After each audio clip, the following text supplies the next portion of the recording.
پیغمبر علیه السلام وقتی که جان میکن مبارک، اشکهای مبارک با چشمه ها سرازیر شد.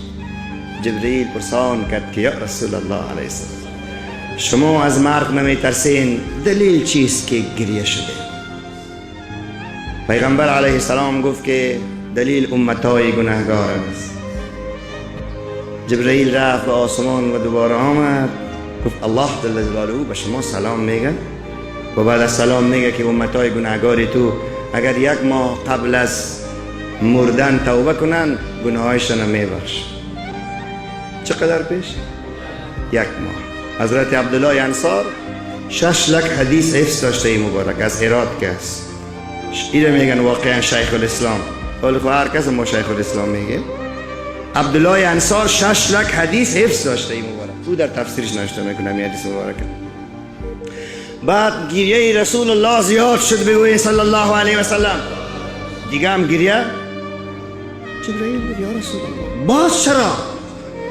بعضی روسیه های امت دارم که بسیار بدبخت هستن، شاید ما اوتر باشن.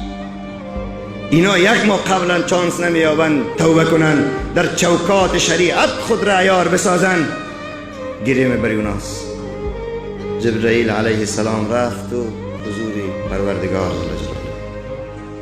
خداوند برش گفت به حبیبم دوباره سلام بگو، بعدش بگو که اگر یک هفته قبلا توبه کنه و واقعا توبه کنه ما توبهش میپذیرم و توبه کننده را دوست.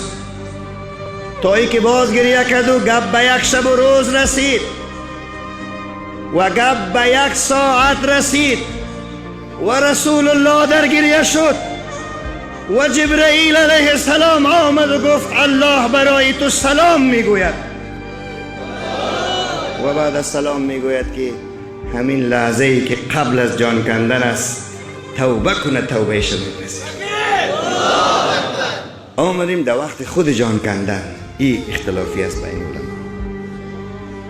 ایمان کافر که وقت جان کندن ایمان بیاره قبول نمیشه. فرعون ایمان آورد نه قبول نشد، ولی وقت پورا شده من نگفتم براتون. این یه توبه ای است اختلافی است. یک تعداد علما میگه در جان کندن هم یک کار میشه انشاءالله. اینو به این خاطر نمیگیم، به این خاطر نمیگه که مردم مغرور شو و گناه کنه. چرا مرگ کی معلوم است که ما بگوییم برو در اون وقت توبه میکنیم؟ اجل کی وقت میته؟ این بمو، این انفجارو، این موتر زدنو، این مرمی زدنو، این سرطانو، این مرگهای عجیب و غریب این وقت میته؟ نه، به اون خاطر نیست. به این خاطر است که دین آسانه.